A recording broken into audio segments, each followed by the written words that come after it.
Hello students, मैं अंकुश गुप्ता आज आपके सामने आपके YouTube channel the bright campus पर आपका हार्दिक स्वागत करता हूं। बेटा अभी हम आपके सामने +2 अकाउंटेंसी का +2 कॉमर्स के अकाउंटेंसी का जो चैप्टर नंबर 4 चल रहा है हमारा एडमिशन ऑफ पार्टनर। बेटा हमने लास्ट टाइम इसके 5 पार्ट पढ़ चुके थे, अभी 6 पार्ट जो आता है वो आता है। लास्ट टाइम हमने जो पढ़ा था 5th पार्ट में वो हमने पढ़ा था कि रिवैल्यूएशन जो एसेट्स है, लायबिलिटी है, उसकी वैल्यू किस तरीके से जज किया जाता है और उसकी एंट्रीज किस तरीके से होती है, उसका अकाउंट किस तरीके से मेंटेन होता है, वो मैंने आपको बताया था लास्ट टाइम। अभी हम कुछ एक कंसेप्ट और है जैसे उसको भी हम करेंगे। अभी जैसे हमारे पास एक टॉपिक आता है बेटा वर्कमैन कंपनसेशन रिजर्व। बेटा आपको अच्छे से बताया था मैंने इसके बारे में कि वर्कमैन कंपनसेशन रिजर्व क्या होता है। बेटा ये हमारे क्या होते हैं, एक्यूमुलेटेड प्रॉफिट्स एंड रिजर्व्स। ठीक है बेटा, जो पार्टनर्स में डिस्ट्रीब्यूट कर दिए जाते हैं। बेटा जितने भी रिजर्व्स होते हैं, चाहे वो वर्कमैन कंपनसेशन रिजर्व हो, चाहे फिर वो इन्वेस्टमेंट फ्लक्चुएशन रिजर्व हो, बेटा दोनों तरह के रिजर्व हो, ये रिजर्व हमारे पार्टनर्स में डिस्ट्रीब्यूट कर दिए जाते हैं क्योंकि दोनों ही हमारे एक्यूमुलेटेड प्रॉफिट्स होते हैं। मैंने आपको लास्ट टाइम भी बताया था कि ये पार्टनर्स के लिए क्रेडिट बैलेंस क्रिएट करते हैं और आई थिंक मैंने आपको इसकी एंट्री भी बहुत अच्छे से बताई थी, काफ़ी बार रिपीट भी करके बताई थी कि workman compensation reserve account debit, investment fluctuation reserve account debit, general reserve account debit, ठीक है, प्रॉफिट एंड लॉस अकाउंट, कौन सा बैलेंस बेटा, क्रेडिट बैलेंस, जो पार्टनर्स के लिए प्रॉफिट होता है, अकाउंट डेबिट। ठीक है, और उसके बाद 2 पार्टनर्स कैपिटल अकाउंट, और किस में बेटा ये इन ओल्ड रेशियो में। मैंने आपको बताया था बहुत अच्छे से, इसकी एंट्री बहुत अच्छे से बताई थी कि ये पार्टनर्स का बैलेंस यहाँ पर क्रेडिट हो जाए। क्यों? क्योंकि पार्टनर्स को मिल रहा है ये बेनिफिट, क्योंकि जितने भी जो फर्म के जितने भी रिजर्व होते हैं, फर्म के पास जितने भी रिजर्व होता है वो पार्टनर्स में बट जाता है और ओल्ड रेशियो में। ठीक है, एक बात ध्यान रखना बेटा, मान लीजिए कोई ए और बी दो पार्टनर है 3:2 के प्रॉफिट शेयरिंग रेशियो में, सी एडमिट होता है बेटा 1/5 ऑफ शेयर ऑफ प्रॉफिट के लिए, एक 1/5 ऑफ शेयर ऑफ प्रॉफिट के लिए आता है। तो बेटा यहां पर है ना, जो भी रिजर्व्स होगा, जो भी प्रॉफिट्स होगा, हमेशा अगर ओल्ड रेशियो है ना, ये देख लेना किस रेशियो में बांटा जा रहा है, ओल्ड रेशियो में, तो डेफिनेटली वो ओल्ड पार्टनर्स में ही बटेगा, न्यू पार्टनर्स में इस सी में नहीं बांटा जाएगा। क्यों नहीं बांटा जाएगा, क्यों नहीं डिस्ट्रीब्यूट किया जाएगा? क्योंकि बेटा वो तो आज ही एडमिट हुआ, आज आते के साथ ही हम उसको अपने रिजर्व में कैसे हिस्सा दे देंगे, रिजर्व में कैसे शेयर दे देंगे, उसको प्रॉफिट में कैसे शेयर दे देंगे। आज ही तो वो एंटर हुआ है और आते उसको हम रिजर्व में बेनिफिट दे दें, प्रॉफिट्स में से बेनिफिट दे दें, जो भी एसेट्स है उसमें उसको शेयर दे दें। नहीं बेटा, ऐसा नहीं होता। पुराने पार्टनर्स का हिस्सा होता है, जो रिजर्व्स होता है वो पुराने पार्टनर्स में बढ़ जाता है।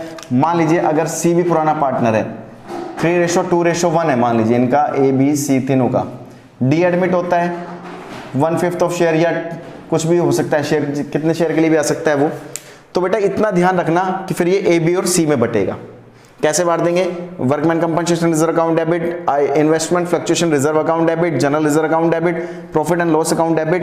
2 पार्टनर्स कैपिटल अकाउंट में किस किस का नाम लिख देंगे, 2 A's capital account, 2 B's capital account and 2 C's capital account. इन सभी को जोड़कर, ये देखो जितने भी रिजर्व प्रॉफिट इनको जोड़कर 3:2:1 में बांट दोगे तो ये पार्टनर्स में डिस्ट्रीब्यूट हो जाता है। यहां तक आपको मैंने एक रिमाइंड करवाया था, ठीक है, ताकि आपको अच्छे से समझ में आ जाए लास्ट टाइम मैंने क्या करवाया था। तो बेटा अब आगे ध्यान देते हैं कि हमें क्वेश्चन को जितने भी रिजर्व्स हैं हमें करना किस तरीके से है वो मैं आपको बता देता हूं बहुत अच्छे तरीके से। मान लीजिए हमारे पास, मैं क्वेश्चन के माध्यम से आपको बहुत अच्छे समझाना चाहूंगा कि किस तरीके से हमें क्वेश्चन को अटेम्प्ट करना है और किस तरीके से हमें नहीं करना है। तो बेटा आपके सामने एक क्वेश्चन आता है, क्वेश्चन किस तरीके से दिया हुआ है, वो कह रहा है एक्स और Y, there are 2 partners in a firm for the equal ratio. मतलब 2 पार्टनर है बेटा एक्स और वाई दोनों का प्रॉफिट शेयरिंग रेशो जो है, ये profit sharing ratio PSR, profit sharing ratio, वो इक्वल पार्टनर्स है एक्स और वाई। Z एडमिट हो गया बेटा as a new partner, Z is admitted as a new partner in a firm, then they decided that their future profit sharing ratio will be 3:2:1। उन्होंने decide किया कि Z के admit होने के बाद उन्होंने डिसाइड किया कि अब हमारा जो फ्यूचर प्रॉफिट शेयरिंग रेशो होगा, अब मतलब जो भी हमारा रेशो होगा, जो भी प्रॉफिट होगा, हम उसको 3:2:1 में डिस्ट्रीब्यूट करेंगे। तो बेटा that is old ratio 1:1 and that is new ratio 3:2:1। It is all clear. कहने का मतलब ये है कि ओल्ड रेशो बेटा, old ratio minus new ratio is equal to sacrificing ratio. Sacrificing ratio हमने पहले भी निकालना सीखा था कि कैसे निकालते बेटा, old ratio minus new ratio. ये बात आपको अच्छे से बहुत समझ में आ गई होगी। चलिए, वो कह रहा है वर्कमैन कंपनसेशन रिजर्व हमें निकाल के दिया हुआ है बेटा, कितना है, ₹1 लाख। वो कह रहा है एक जो फर्म है उसकी बैलेंस शीट में हमारे पास जो वर्कमैन कंपनसेशन रिजर्व दिया हुआ है 1 लाख रुपए, यानी कि एक फर्म के पास, जो फर्म के अंदर 1 लाख रुपए का फर्म के पास रिजर्व है, वर्कमैन कंपनसेशन रिजर्व। बेटा एक बात और बता देता हूं मैं आपको, वर्कमैन कंपनसेशन रिजर्व जो होता है वो स्पेशली अपने वर्करों के लिए बनाया जाता है कि अगर इन फ्यूचर किसी वर्कर के साथ किसी भी तरह की कोई मिस हैपनिंग होती है तो फर्म क्या करेगी, उस रिजर्व में से, यानी कि जो रिजर्व मेंटेन किया हुआ है किसके लिए, वर्कर्स के लिए, उसमें से उनको सेट ऑफ कर देगी, मतलब दे देगी। फॉर एग्जांपल एक कंपनी ने जैसे गुल्लक बनाई हुई है, पिगी बैंक जिसे कहा जाता है, ठीक है, उस पे लिख दिया WCR, वर्कमैन कंपनसेशन रिजर्व, यानी कि वर्कमैन कंपनसेशन रिजर्व के नाम से गुल्लक बना दी कि हर साल के प्रॉफिट में से कुछ हिस्सा, कुछ शेयर हम इस गुल्लक में डालेंगे, किसके लिए, वर्कर के लिए, कि अगर वर्कर के साथ किसी भी तरह की कोई मिस हैपनिंग होती है तो हम क्या करेंगे, उस रिजर्व में से उस पैसे को निकालकर और वर्कर को क्लेम कर देते हैं, वर्कर को दे देते हैं। सो पहला केस क्या आ रहा है, claim for workman compensation reserve is ₹1,20,000, ठीक है। और केस सेकंड क्या कह रहा है, claim for workman compensation reserve is ₹90,000, मतलब, और पास द नेसेसरी एंट्री। अब एंट्री कैसे करनी है, सो एंट्री देखते हैं अभी कैसे क्या करना है। सबसे पहले केस 1 को ले लेते हैं, claim for workman compensation reserve is ₹1,20,000। अभी किसी वर्कर के साथ कोई मिस हैपनिंग हो गई और हमें उसको 1,20,000 रुपए देने हैं, ₹1,20,000 हमें देने हैं, जबकि हमारे पास रिजर्व में कितना अमाउंट है, 1 लाख रुपीज। हम मैक्सिमम कितना दे सकते हैं, ₹1 लाख दे सकते हैं, जबकि हमें पे कितना करना है, 1,20,000, लेकिन हम नहीं पे कर सकते। तो हमें अभी भी लॉस कितने का है बेटा, एक फर्म को लॉस कितने का है, 20,000 का। अभी लॉस हो गया तो पार्टनर उस लॉस को बियर करेंगे।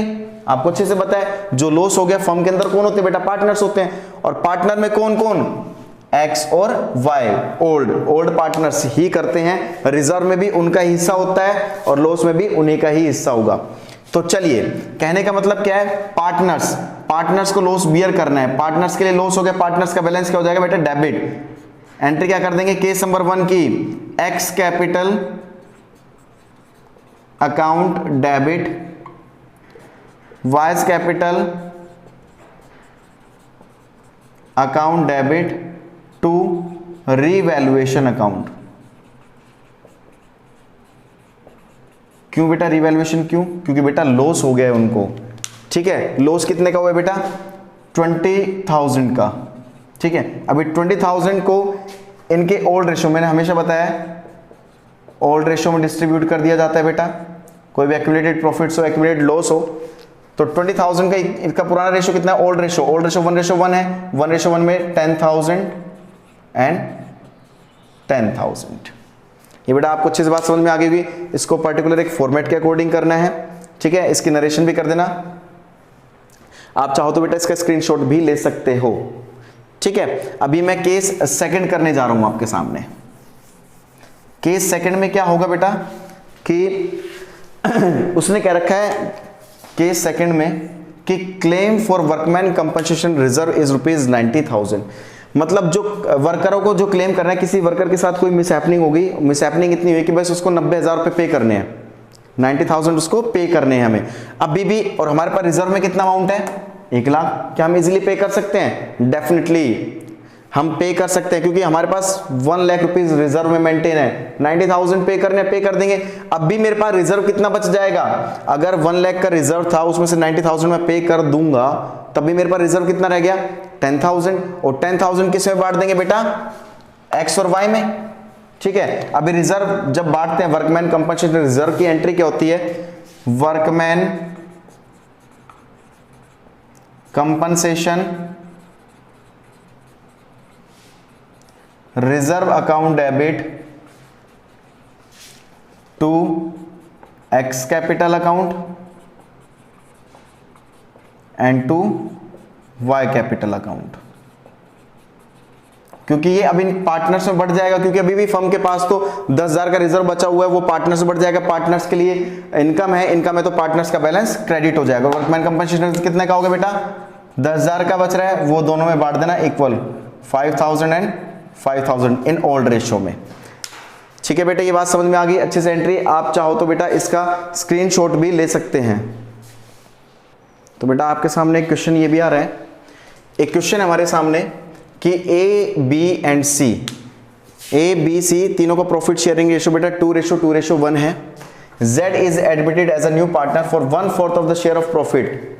मतलब Z एडमिट हुआ है 1/4 शेयर के लिए एक बिजनेस के अंदर, फर्म के अंदर। जिस दिन Z एडमिट हुआ था उस दिन फर्म के पास जनरल रिजर्व थे 150 के, वर्कमैन कंपनसेशन रिजर्व था ओनली 40,000 का, प्रॉफिट एंड लॉस का credit balance, profit and loss का क्रेडिट बैलेंस बेटा क्या होता है? प्रॉफिट, और डेबिट बैलेंस क्या होता है? लॉस। तो 60,000 था, और एडवर्टीजमेंट सस्पेंस अकाउंट वो हमारे पास था बेटा 25,000 का। ये बात अच्छे समझ में आ गई होगी।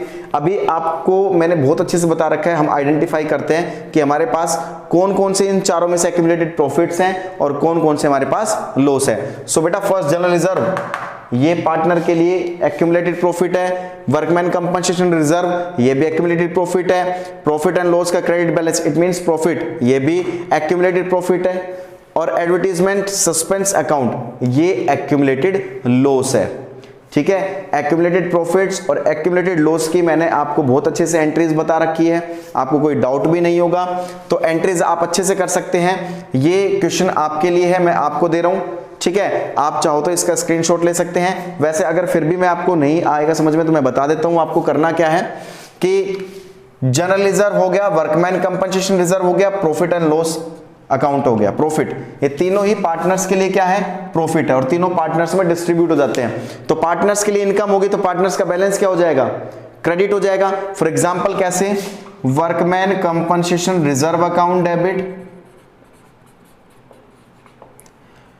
जनरल रिजर्व अकाउंट डेबिट,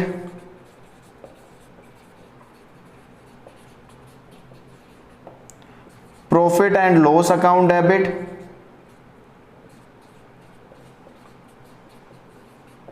ठीक है, to A's capital account, to B's capital account and to C's capital account. और हमेशा मैंने बताया था एक्यूमुलेटेड प्रॉफिट्स हो, एक्यूमुलेटेड लॉस हो बेटा, हमेशा ओल्ड रेशो में ही बांटे जाते हैं। अभी वर्कमैन कंपनसेशन रिजर्व कितना मेरे पास बेटा? 40,000 का, जनरल रिजर्व मेरे पास 1,50,000 का है, और 60,000 का मेरे पास प्रॉफिट एंड लॉस का बैलेंस है। तो बेटा कितना हो गई है? 2,50,000। इन तीनों का टोटल बेटा कितना आ गया? 2,50,000। अब 2,50,000 को आपको दिखाई दे रहा है, नीचे नहीं दिखाई दे रहा, ये अच्छे से दिखाई दे रहा है बेटा, ये बिल्कुल 2,50,000 को बेटा यहां देखे ध्यान से, 2,50,000 को हमें ए, बी और सी में बांट देना है। कितना? 2/5, 2/5 एंड 1/5। 2,50,000 दोनों तीनों को रेशो में बांट देंगे तो कितना आ जाएगा? 1 लाख, 1 लाख एंड 50,000, 1 लाख एंड 50,000। ये बेटा आपको अच्छे समझ में आ गया होगा, आप स्क्रीनशॉट ले सकते हैं इसका। ये इसका था सॉल्यूशन। ये तो था जी हमारी एक्यूमुलेटेड प्रॉफिट्स की एंट्री हमने कर दी। अब एडवर्टीजमेंट सस्पेंस अकाउंट बचा है बेटा, ये एक्यूमुलेटेड लॉस है। एक्यूमुलेटेड लॉस के केस में क्या हो गया, जो ये पार्टनर्स है, पार्टनर्स में डिस्ट्रीब्यूट हो गए लॉस, ये पार्टनर्स बेयर करेंगे, तो पार्टनर के लिए लॉस हो गया तो पार्टनर्स का बैलेंस क्या रख दोगे, डेबिट, यानी कि A is capital account debit, B is capital account debit, C is capital account debit to advertisement suspense account. बेटा 25,000 को 2:1 में 2:1 में डिस्ट्रीब्यूट कर देना, तो ये आपका यहां पर क्वेश्चन हो जाएगा।